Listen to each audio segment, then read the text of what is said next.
Welcome to Motivated to Lead podcast, helping you become a better leader. I'm your host, Mark Klingsheim.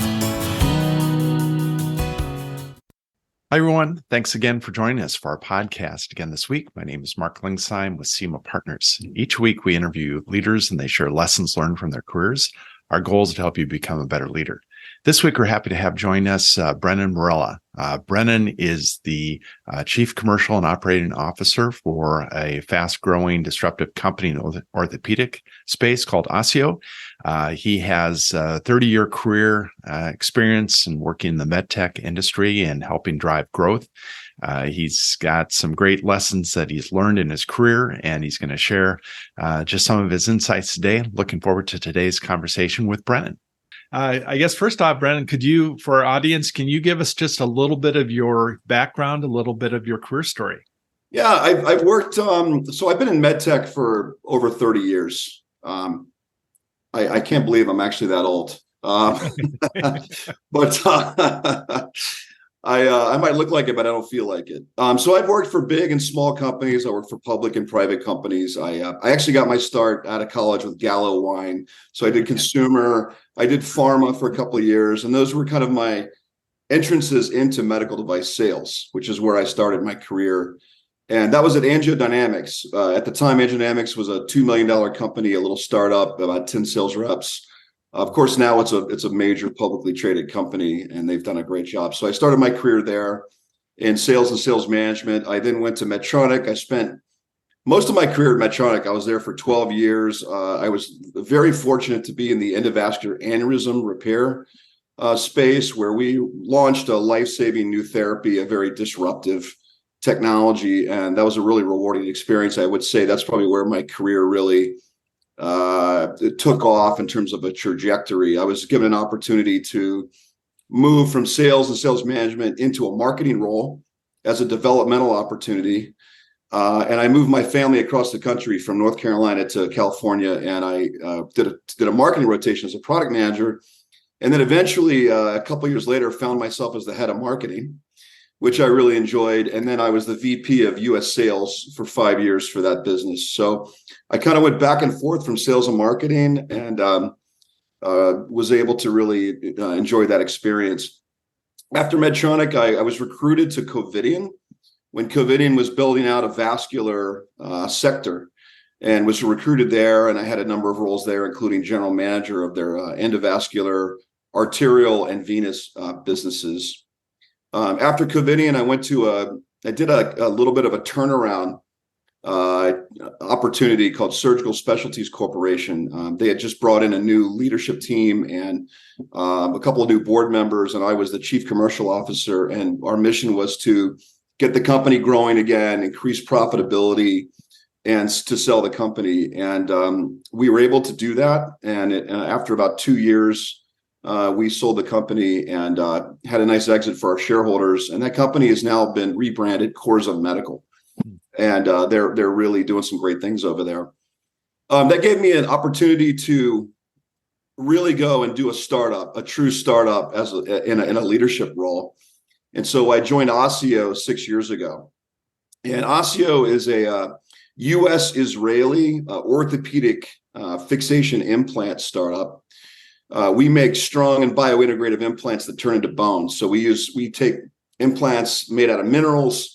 They turn into bones so that you don't have to have permanent metal fixation in your body to hold bones together, which really only have to do that for about 6 weeks. You don't need metal implants for the rest of your life to just heal a fracture in 6 to 8 weeks. So we're trying to disrupt a 150-year-old metal market, and I'm having the most fun I've had in my career doing that right now. We're one of the fastest growing companies in orthopedics.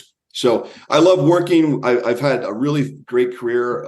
I enjoy working with great people to build and fix things, and just fortunate I've been given those opportunities. Yeah. No, it sounds like an exciting new way to think about orthopedics. And I've talked to enough people that have metal in them that probably wish it was bone, for sure. Exactly. Yeah. So knowing what you know now, what advice, if you're able to spin back time to talk to a 22-year-old Brennan, what advice would you give him? Well, I would say get into your piggy bank and buy as much Apple, Amazon, Tesla, Microsoft stock as you can. Believe me, my piggy bank wasn't big back then. I would not be working today. But actually, I think I might be afraid to tell him too much, because I wouldn't want to bias the journey too much. And mistakes that I've made along the way, I think you need to make some mistakes in order to be a more effective leader. Sure. But if I had to pick something, I would say I was pretty keen on promotions earlier in my career, kind of moving up the ladder, and I probably could have been more patient. I could have probably listened more. Probably could have enjoyed the process more. And I feel like every role you're in, you should really learn as much as you can in that role before you move up to the next role, because eventually you're going to be managing people in those roles, and the more understanding you have of that role, the more effective you're going to be in terms of being a coach. So I would say those are probably some things that I would tell myself back then. Any advice that you received early on that you, looking back on, you should have ignored? I've had people say, stay in your swim lane, pick a function like sales and stay in sales. Which I actually, luckily, I that's the way I used to think. That was my mentality. And then when I went into marketing and spent time in another function, it really opened my eyes to the fact that the more you understand other functions in a medical device company, whether you're in that function or not, I think the more effective teammate you're going to be, collaborator, problem solver, and leader. And I thought it was important back then to try to differentiate myself and to really try to be an expert in both sales and marketing, because I think to be a good commercial leader, you have to have a deep understanding of both of those. I would also say the other thing that I was told maybe was to stay in one sector of medtech, because you tend to build a reputation, you build a lot of equity with industry people, with customers. And I think that makes a lot of sense. But what I found going to other sectors, because I spent most of my time in cardiovascular, but I've been in a lot of other sectors now, and now in orthopedic 6 years, you do learn a lot of tricks from folks in those sectors. You learn a lot from these people that have had success in these different parts of medtech that you can take with you to your next assignment. And you also bring a bag of tricks with you that maybe they will appreciate coming from another sector of orthopedics. So I think it's important to differentiate your career and have some diverse experiences. And so that would be advice I would ignore. So was your first leadership position at Gallo? Did you have a leadership role there, or? I did. Well, I was a frontline sales manager. So I was a sales rep, and I got promoted, a year into the job, and I got to manage other people. Yeah. And then I, did the same thing in angiodynamics. I went back as a sales rep to be in medical devices, and then I soon thereafter became a sales manager. So those were kind of my first two management roles. So before you moved into those roles, what do you wish you would have known earlier? I would say in terms of putting a team together. Mm-hmm. And these are, obviously these are things that I've done, and I tell people to not do them. But I would say overweighting experience and ignoring red flags around intangibles.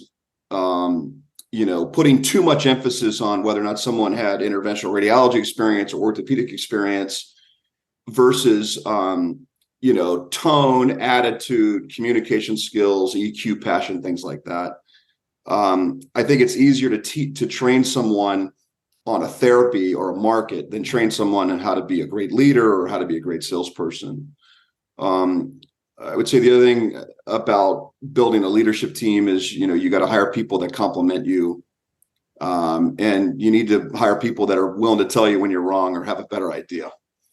So, I think those are probably some of, as I think back to maybe some hiring that I've done that I wish I could do over. It was because I maybe overweighted experience and ignored some of those other things that are just so important.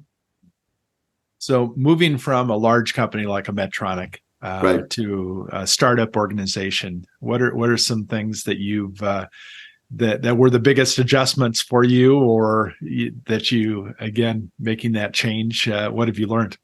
Yeah. Well, at first there was no one to delegate to. Yeah. Who's going to make the brochures? I'm like, I guess it's me. I think learning to be a doer again, learning to wear every hat, being willing to empty the trash in the office, learning to work with very little resources at the beginning versus coming from a huge company where you have $100 million budget. Suddenly you have no budget for things. So I think learning how to stretch your resources, how to beg, borrow, and I'm not going to say steal, but how to beg and borrow and ask for favors and things like that to get the company off the ground. Probably the biggest change was just learning how to raise money, and I guess all of the the pitfalls of that, how long that takes, the work it takes to raise money. Even for a company as exciting as Ossio, it's still a lot of work. So I would say those were some of the really key learnings that you had to adjust to early on. So talking about raising money, I think a lot of times leaders in startups don't understand the amount of time that they're spending in those initial times in the company just to keep the fuel tank full to be able to do what you need to. What are some things that you've learned around that? What advice would you give somebody that's out there trying to raise money for a startup?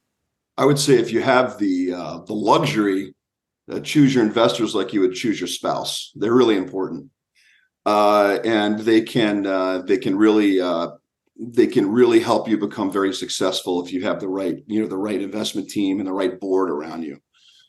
I think if folks can sniff out when there's inexperience or when there's a fantasy forecast that you're presenting them very quickly. And I think when you get a board pulled together that probably includes some independent board members that have industry experience and investor groups, I think it's important that you understand their strengths, what you can learn from them. I think it's important to not overpromise and underdeliver, and to do what you say you're going to do. Because if you do, it's easier to raise money from insiders. If they believe in the team and they believe in the story that you're telling in terms of what the future may look like. So talk about, I think you did a topic on one of your podcasts that you were on a while back, the importance of resilience, and talk a little bit about that topic. Yeah. I think when you're talking about in terms of hiring people, in terms of building a team. Yep. It's a challenging world right now around hiring. There's a lot of choices, and there are a lot of less people in the marketplace looking for jobs. And it's important that you try to find people that are willing to hang through some tough times and through adversity. As long as they kind of believe in the team and the mission and what they're doing, I think you can get them through difficult times. When you're in a startup, there are times when you don't know if you'll get more money. There are setbacks. There are things that happen. So hiring people that are resilient, they have a resilient mindset is very, very important. When I see resumes and, someone has, 10, 15 jobs and they're all like a year, 2 years, unless there's a great story there, I try to stay away from those folks because I feel like, if there's any adversity, they're going to take off. So I think it's really important to find people that will hang and keep their eye on the prize. And I think at Ossio now we've done that. Good. So any books that you recommend to other leaders that have had an impact on you? This is going to sound unbelievably unoriginal, but I'm going to give you a couple that I love, that I'm sure most people have read, that I think you probably interview. I'm a little bit obsessed with creating and keeping momentum. And I think there's a couple of great books that talk about adoption and talk about building cultures and teams. So A Good to Great by Jim Collins. I'm sorry, that's a timeless classic. I'm sure some of the examples in his books are a little dated, but the concepts are still really, really great. The flywheel, the hedgehog, we talk about a lot in our current company. I really love that book, and I've read it. I try to look at it once a year and just kind of peek at it and try to remember some of the key points. In terms of driving adoption, I love The Tipping Point by Gladwell. I like Crossing the Chasm by Jeffrey Moore. I'm reading this book right now called Contagious. It's pretty good. Okay. And that's really about getting things to catch on, getting trends, starting movements, driving adoption, but doing it in a way that is just like a force multiplier. So I really like books. As a commercial guy, I like books that kind of teach me how to drive, growth through trends and rabid fans. Sure. Good. No, Contagious. I haven't. I don't think I've heard anybody mention that one yet. So, and that's by Jonah Berger. Jonah Berger. I haven't even finished it, but it's pretty good. Okay. It's a quick read. It's not too thick. Okay. But some great ideas on the impact of social currency and things like that to get things to catch on. Okay. How to drive that. Any favorite quotes that you refer to? I think one I used the other day was "Never waste a good crisis." I think Ronald Reagan said that. I think anytime you have a setback at a company, whether it's a recall or a quality issue or product failure, or whatever it might be, I think whenever you have a crisis, it's really an opportunity to show kind of what you're made of. It's an opportunity to problem solve and to reinforce the idea that the leaders have integrity. I like Culture Eats Strategy for Breakfast by Drucker. That's a favorite. You could have the best strategy in the world, but if you don't have the right people doing the right things, executing, you're not going to be successful. Back to Jim Collins, I like First Who, Then What. That's your team is way more important than what you're gonna, what you're gonna do, how you're gonna approach the market. So I think those are some of my favorites. So as you've moved into kind of those first 3 months in a role, as far as for leadership, what are some things that you think leaders should be paying attention to those first 90 days to 100 days of leadership? I think it might be slightly different if you come in from the outside versus being an insider, but you probably ought to have some similar tactics when you take on a new role. I would think one of them would be to be obsessed with understanding all stakeholders, but especially employees initially, understanding what are they proud of, what do they like about the company, and what would they do differently? What do they feel needs to be changed?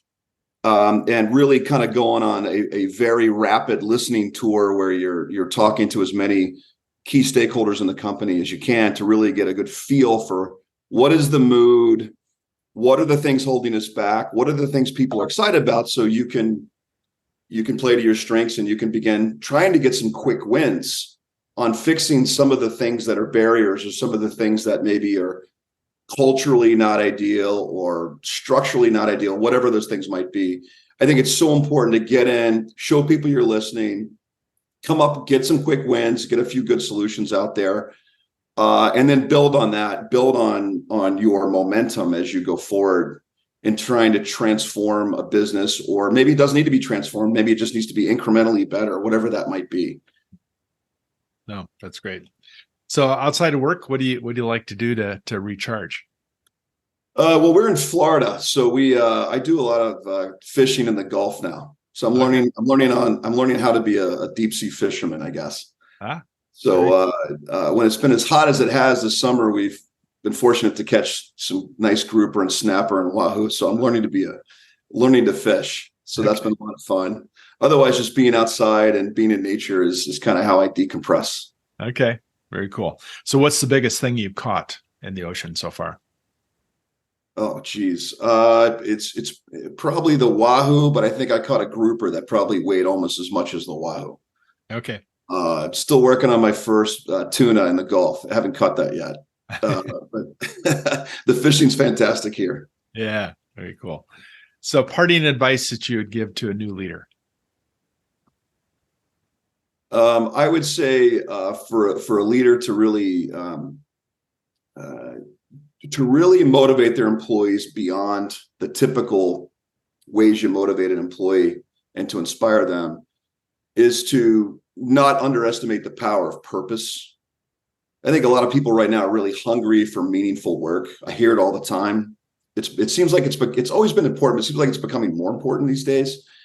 And I think as long as you can articulate a compelling vision, it's so important to be a great storyteller and really rally your team around what will the world look like if we're successful. You know, an exciting vision. Like at Ossio, we want to eliminate permanent hardware. It's problematic. We want to eliminate it. That's a big goal. That's going to take a while, but our team is really motivated around that.